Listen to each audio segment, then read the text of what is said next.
여러분 안녕하세요. 오늘은 하느님의 종 루이지나 시나피에 관한 말씀입니다. 루이지나 시나피는 성모 탄생 축일인 1916년 9월 8일 이탈리아 이트리에서 5명의 자녀 중 장녀로 태어났습니다. 그녀는 쌍둥이로 태어났는데 비극적으로 동생은 태어나자마자 사망했습니다. 독실한 카톨릭 신자인 그녀의 어머니는 딸에 대해 도움을 청하기 위해 비오 신부님이 계시는 산 조바니 로톤도에 갔습니다. 선한 신부님은 어머니에게 이렇게 말했습니다. 당신의 한 아이는 지금 천국에 있고 여기 지상에 있는 다른 아이에게는 주님의 위대한 계획이 있습니다. 루이지나는 1922년 6살에 초등학교에 입학했고 8살 때 처음으로 성체를 받았습니다. 그리고 그날 이후부터 그녀는 성찬례를 거르지 않았습니다. 때로 어떤 이유로든 성체를 받지 못하게 되면 그녀는 울면서 사람들에게 말했습니다. 내 마음에 예수님을 모시지 못하면 저는 죽습니다. 그녀는 활발하고 충동적이었습니다. 어머니가 일을 하러 나가면 그녀는 동생들에게 복음서를 읽어주며 설명하곤 했다고 합니다. 16살 때 루이지나는 현대적인 방식으로 복음을 전파하는 성 바오로의 딸에 매료되어 부모의 반대에도 불구하고 로마에 있는 성 바오로 딸 신심회에 들어갔습니다. 하지만 연약한 건강 때문에 그곳을 떠날 수밖에 없었는데요. 그러자 그녀의 영적 지도자인 복자 조세피 티모데오 지아카르도 신부는 그녀에게 평신도로서 영혼을 위해 자신의 삶을 바치도록 권고했습니다. 8월 15일 성모 승천축일에 일어난 그녀의 기적적인 치유입니다. 그녀가 17살 때였을 때 어머니가 갑자기 돌아가셨습니다. 그녀는 동생들을 돌보야만 했는데 얼마 후 그녀는 극심한 통증을 느끼기 시작했고 오른쪽 창자 아랫부분에 종양이 있다는 진단을 받았습니다. 의사는 그녀가 수술하면 살지 못할 것이라고 믿었기 때문에 수술도 하지 못했습니다. 날이 갈수록 그녀의 병은 점점 더 악화되었고 고통은 점점 더 심해졌습니다. 그해 성모 승천축일인 8월 15일 그녀와 주변 사람들은 그녀의 마지막 날이 왔다고 믿었습니다. 루이자는 그녀의 할머니에게 그녀가 지상에서 천국으로 가는 위대한 여정을 준비할 수 있도록 그녀에게 옷을 입혀달라고 부탁하고 정성을 다해서 병자 성사를 받았습니다. 그런데 그녀가 이미 그녀의 마지막 고뇌에 빠져 있었을 때 갑자기 예수님이 그녀의 침대 곁에 나타나셔서 그녀에게 미소를 지으셨습니다. 어린 시절부터 기도할 때 항상 어린아이 같은 자신감과 사랑으로 예수님에게 말했던 루이지나는 예수님을 바라보며 사랑스러운 질책으로 그분에게 말했습니다. 저에게 2년 동안이나 당신의 모습을 보여주지 않으시더니 제가 죽어가고 있는데 이제야 오셨군요. 그러자 예수님은 미소를 지으며 그녀에게 대답했습니다.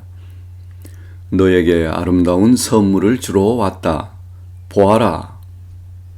그리고 침대 반대편으로 시선을 돌리셨는데 그곳에서 루이지나는 가장 아름다운 여인이 그녀를 향해 상냥하게 웃고 있는 것을 보고 크게 놀랐습니다.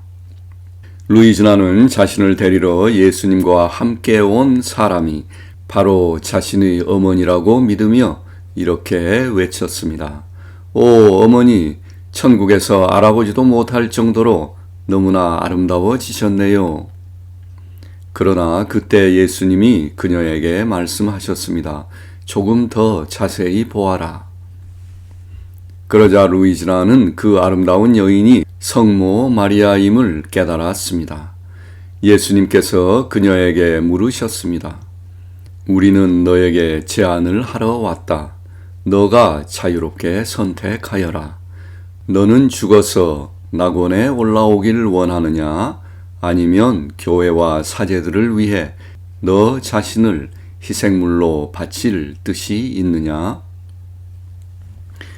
그때 매우 빠르게 지나가는 영화처럼 하느님의 종 루이지나는 영혼을 잃을 위험 속에 살아가고 있는 수많은 사제들과 종교인들의 상태를 보았습니다. 그러자 그녀는 세상에 남아서 교회와 사제들을 위한 숨겨진 희생 제물로 자신의 미래의 삶을 예수님께 바치기로 결정했습니다. 예수님은 그녀에게 수녀가 되지 말고 세상의 평신도로 남아 있으라고 말씀하셨습니다.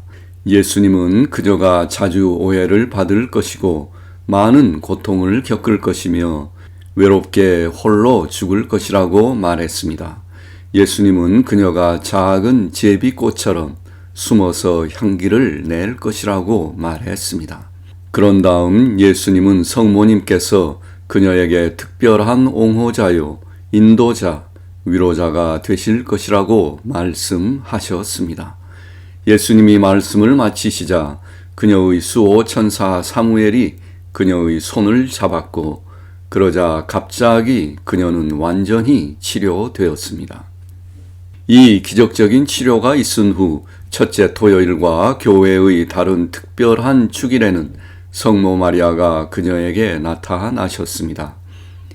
그리고 그날 이후 그녀는 자신이 분명히 느꼈던 내면의 단순한 프로그램에 항상 충실했습니다.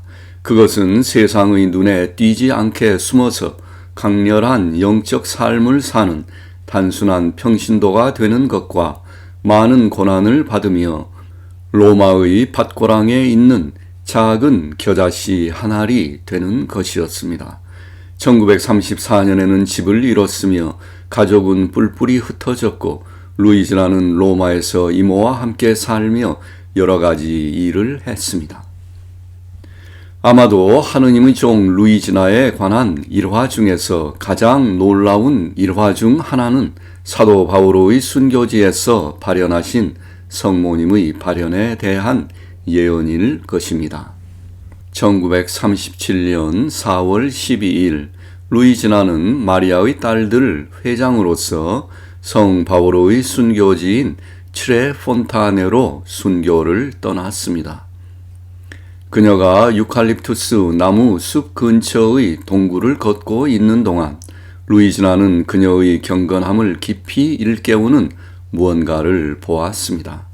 그녀는 사람의 것처럼 보이는 작은 뼈를 발견했는데 그것이 낙태의 끔찍한 잔해임을 깨달았습니다.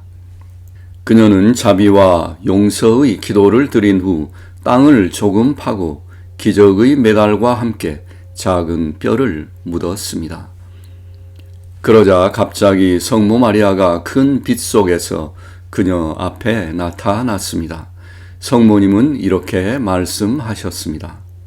나는 이 죄악의 장소로 돌아와서 교회에 대적하고 교황을 죽이고자 하는 한 사람을 개종시켜서 그를 사용할 것이다. 성 베드로 광장으로 가거라. 거기에 검은 옷을 입은 한 여인이 있을 것이다. 그 여인이 너를 그녀의 동생인 추기경에게로 인도할 것이다. 너는 내가 방금 너에게 말한 것을 그에게 전달하고 또 그가 곧 교황이 될 것이라고 말해야 한다. 루이지나는 성모님이 말씀하신 대로 순종했습니다. 그녀가 성 베드로 광장으로 가자 그곳에 검은 옷을 입은 한 여성이 있었습니다. 그녀는 마르키스 파첼리였는데 그녀가 루이지나를 그녀의 동생 에우제니오 파첼리 추기경에게로 인도했습니다. 루이지나는 추기경에게 성모 마리아가 사도 바오로의 순교지에 발현할 것이라는 자신이 성모님으로부터 받은 메시지를 전달하고 그가 곧 교황이 될 것이라고 말했습니다. 그러자 그는 만약 그것이 장미라면 피어날 것입니다. 라고만 대답했습니다.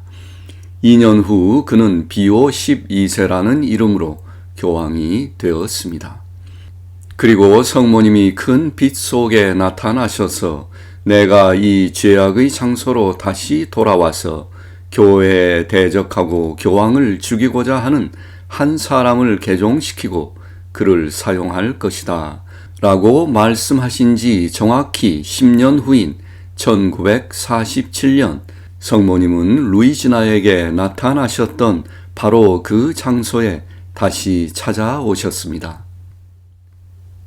네, 바로 이 사건이 계시록의 여인으로 불리는 성모 마리아의 발현인데요. 이 사건에 대해서는 다음 시간에 말씀드리도록 하겠습니다.